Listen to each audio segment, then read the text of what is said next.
something, I kept thinking, I zoned out, and I came back, I'm like, wait, what? But you were saying about the withering... Happens to me all the time. The withering away of states, I don't, I missed that, and I want to understand that. And then you also said, I think, that the white bourgeois nation at that point becomes historically redundant. Yes. And I don't understand that either. Okay. You kind of sort of talked about two issues, and Penny's looking at me cross-eyed now because I've gone to this damn book trying to find a passage, because I know what I was, the withering away. I said something about the redundancy of the, do you know what that is? Okay. But the point is that there has been a concept for a long time that's very difficult for bourgeois and petty bourgeois pessimists to understand. I have it. And because the state is oppressive. It is truly oppressive. That's why I'm saying that's the reason, that's one of the reasons anarchists, they hate the state, you know. But the state does exist, and it is the state that regulates and maintains this relationship between the oppressor and the oppressor. And the thing that makes a state at any given time significant is what social force does it serve? What system is it protecting? And we live in a situation where the state protects the bourgeoisie. It protects oppression. It protects exploitative relationships and stuff like that. So when the working people take power, immediately when we take power, our task is to destroy the ruling class state, to destroy it, to bust up the state of the bourgeoisie. But after having done that, we establish on the way that some people characterize as the early stages of communism, a socialist state. In this instance, it is a state in the possession of the workers. That is the theory that guides in the workers. And then the workers use the state to suppress the bourgeoisie. The bourgeoisie, no more printing presses, no more, you know, because the bourgeoisie, why does the bourgeoisie want a damn printing press? Why does it want a meeting hall? Why does the bourgeoisie want freedom? It wants freedom to reestablish class and national oppression. We don't give them that right to do that. We take away those rights. That's why we say it's oppressive. It is oppressive state regardless, like we can't get meeting halls. We can't get freedom of speech. That's why the cops can roll up against us. The bourgeoisie, we see 3 or 4 elements of the bourgeoisie having a meeting on the street corner. We round them up. We kick them off the street, say, get off the corner. We do all that kind of stuff to them because we are not going to allow them, and they are more vicious after they overthrown them before. Look at what they did in Nicaragua after their suckers were overthrown. Look at the murder and mayhem they created. Look at what they did in Chile. You know, and of course in Chile they had an election and so-called socialists go to power, but they didn't have control of the state. They controlled the government, but not the state. They didn't control the army, the military, etc. And that army, that military, they killed thousands of people. So that's why the socialist state, the worker state, that's why we have to have control of the state, destroy the state of the bourgeoisie, and then create our own state. But in so doing, what we also do is establish new relationships and establish new systems. Got a whole new social system that is not based on exploitation of rewards from exploiting the value of labor from other human beings.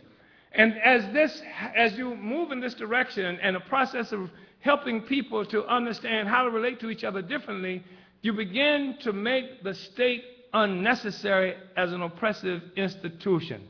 This is the process of the withering away of the state, when the state becomes this unnecessary element. This is why the anarchists are problematic, because they are right. They say when the revolutionaries take power, the first ones they attack is the anarchists. Right.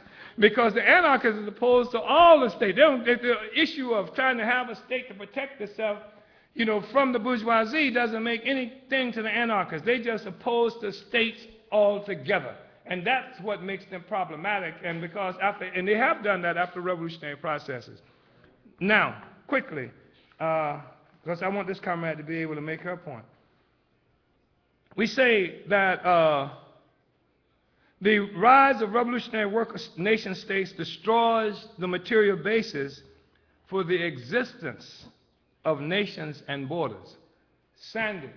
It destroys the material basis. The rise of revolutionary work of nation states destroys the material basis for the existence of nations and borders that function to distinguish and separate one people from another. And then we say this is easier to understand when we finally realize the significance of the fact that capitalism at birth came wrapped in the skin of the racialized European nation state. It is this reality that made impotent the Marxian assumption of communism resulting from the withering away of the European bourgeois industrialized state. The fact that the European bourgeois nation state achieves life and definition from its relationship to Africa and the oppressed peoples of the world means that our victory over imperialism with the African working class at the helm will result in the withering away of nations. This will leave bare and make possible the withering away of the bourgeois state, which will have become historically redundant. That you still thrown off? Is it historically redundant? Is it the word redundant? Redundant. Yes, unnecessary. Yeah.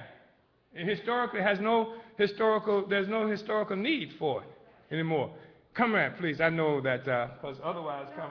Oh, okay. I just wanted to, Yes, sorry, just before that, I'm sorry, Chairman, because I do think that we really need this political education, and everybody really wants it and wants to go into it, and I think we could shorten the next workshop. So I would like to, let's say we would go till 4 o'clock on this. Would that be okay, That's Chairman? okay, yeah. Okay, good. Thank you. So some people were in line. Diane is very tenacious. She wrote hers anyway. Okay. Uhuru. Uhuru. First of all, I just want to express my thanks for the creation of the Solidarity movements.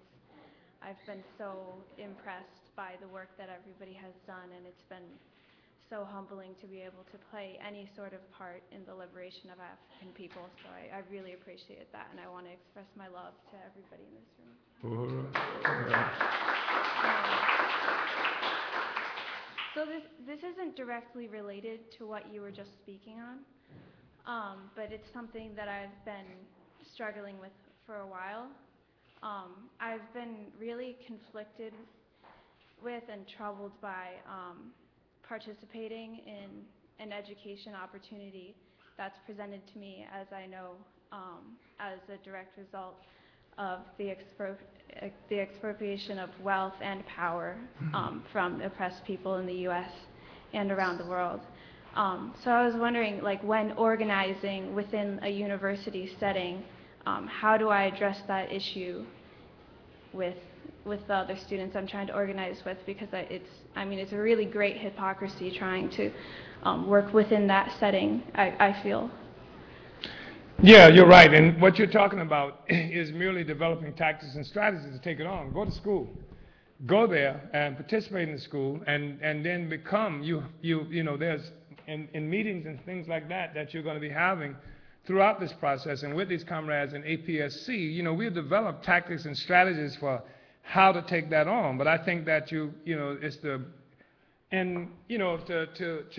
be able to do it, like with a disdain for what it is that you're involved in, recognizing that you have to use your presence there to do more than simply get an education, but to forward the revolutionary process. You've become a real tool of the revolution in that setting.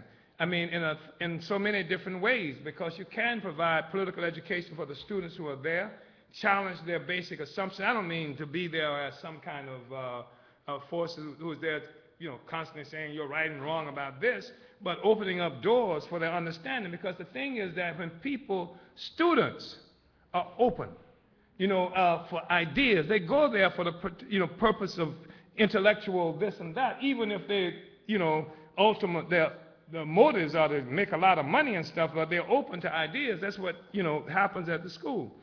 And I think we have to learn how to set up processes on those campuses to be able to introduce, ideas and struggles, on those campuses, so that as many people as we can on the campus. We win them to a place that change their consciousness so that when they leave there, they're not weapons against the masses of people. And also to change things on the campuses themselves. There's certain assumptions that there are on the campus, and there are going to be even professors and things like that who you can radicalize, and some who may already have some assumptions that they would like to move with, but who are too timid and also feel too isolated to even express them.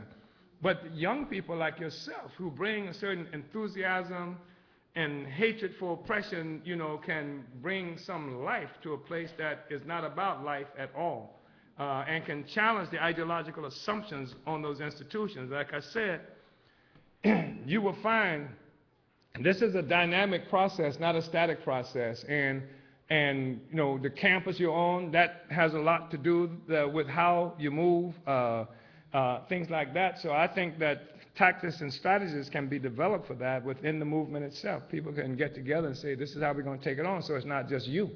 It's not just you. It's a movement that you are dealing with, and you go there with a strategical objective in every instance, as opposed to just your own sense of moral outrage. You take more than that into the process. I hope that was helpful, Natalie. It was. All Thank right. you. Thank you, comrade. Uhuru.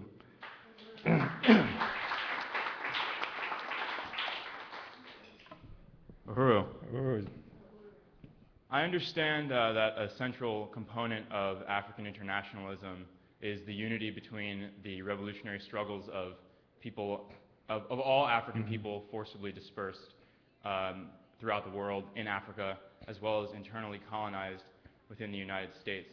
I also understand that we in the oppressor nation, white population, benefit economically both from the colonization and neo-colonization of people in Africa, as well as the oppression of the internally colonized African population in the United States.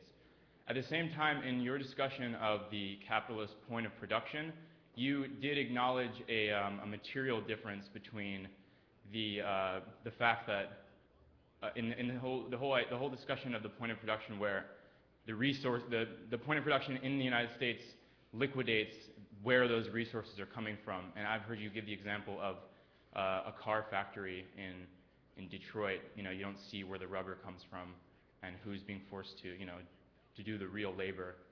So I'm just wondering, do you see any contradiction arising from the material differences between exploited laborers in Africa and the internally colonized population within the United States? And how would you perhaps comment on how those contradictions might be resolved?